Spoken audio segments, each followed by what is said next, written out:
وہ ہر ناممکن کو ممکن کرنے پر قادر ہے۔ تم نیک نیت سے مانگ کر تو دیکھو۔ معجزوں کی راہ تو اللہ آخری سانس تک کھلی رکھتا ہے، تو تم تب بھی دعا کرتے رہنا جب تمہارے پاس قبولیت کی کوئی بھی وجہ باقی نہ رہے، کیونکہ بے بس تم ہو۔ وہ تو پل میں نصیبوں کو بدل سکتا ہے اور لمحوں میں دلوں کو موڑ سکتا ہے۔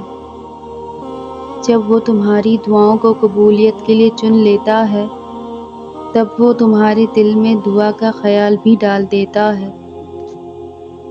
رسول صلی اللہ علیہ وآلہ وسلم نے فرمایا، تم میں سے کوئی شخص دعا مانگے تو پورے یقین سے مانگے اور یہ نہ کہے، اے اللہ اگر تو چاہے تو عطا کر، کیونکہ اللہ کسی سے مجبور نہیں ہے۔ دعا کی قیمت اور اللہ کی رضا۔ اللہ کبھی ان دعاؤں کو رد نہیں کرتا جو لوگ دعا میں اللہ کی رضا کے بعد اپنی رضا مانگتے ہیں۔ رمضان صبر کا مہینہ ہے اور اس صبر کا انعام جنت ہے۔ انسان کو کبھی بھی امید نہیں چھوڑنی چاہیے۔ تقدیریں بھی بدلیں گی اور انشاءاللہ دعائیں بھی قبول ہوں گی۔ اور اگر کبھی امید ٹوٹنے لگے تو یہ آیت یاد رکھیں، ہم دیکھ رہے ہیں تمہارا بار بار آسمان کی طرف منہ کرنا۔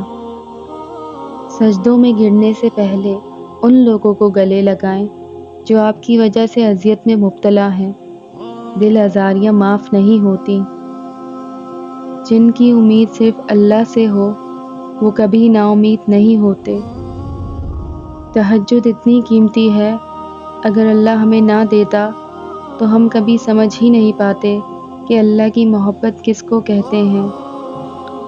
اللہ ایک دن پھر تم پر ایسا مہربان ہوگا کہ یہ دل پھر سے مسکرانے لگے گا، اور پھر اللہ کے ایک ہی حکم سے تمہارا نصیب بدل جائے گا۔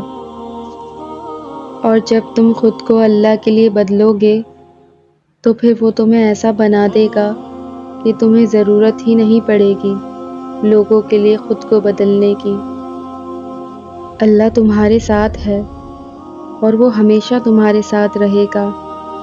اگر وسیلے وہاں سے نہیں بن سکے جہاں سے تم نے سوچ رکھا تھا، تو یقین رکھو کہ وسیلے اب وہاں سے بنیں گے جہاں سے کوئی تصور بھی نہیں کر سکتا۔